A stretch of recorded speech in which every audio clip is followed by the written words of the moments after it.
ইরাকের প্রেসিডেন্ট সাদ্দাম হোসেনকে যখন রশিতে ঝুলানো হয় তখন সবচেয়ে বেশি তার লাশে তুতু ছিটিয়েছিল ইরাকের জনগণ। কারণ সাদ্দাম হোসেন তার জনগণের উপর ভরসা করেছিল। ইন্দিরা গান্ধীকেও মেরেছিল তার বডিগার্ড, কারণ ইন্দিরা গান্ধী তার উপর ভরসা করেছিল। পলাশির যুদ্ধে নবাব সিরাজউদ্দৌলাও হেরেছিল তার আপনজনদের বিশ্বাসঘাতকতায়। এরকম বহু ইতিহাস আছে। যারাই কাউকে ভরসা করেছিল তারাই চরমভাবে ঠকেছে। আপনি জানেন কি আপনাকে সবচেয়ে বেশি কষ্ট কে দিতে পারে?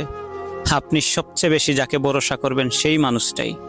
এ পৃথিবীটা কেউ কারো নয়, একমাত্র আপনি ছাড়া আপনার সাথে কেউ নেই। সবাই সুখের ফেরিওয়ালা। দুঃখ যদি কেউ কিনতে আসে তবুও বিনিময় চায়। তাই কখনো কাউকে ভরসা করার মতো হাতটা দিবেন না। এ জীবন পথে অনেকেই আপনার সাথে হাঁটবে, কিন্তু দিন শেষে স্বার্থের হেরফেরে তারা আপনাকে ফেলেই চলে যাবে নিজের স্বার্থ রক্ষায়। জীবন সুন্দর যদি নিজেকে ভালোবাসতে পারেন, তবে কেউ আপনার আপন নয়। সময় একদিন হিসাব মতো সবটুকু বুঝিয়ে দেবে। কারণ আমি বিশ্বাস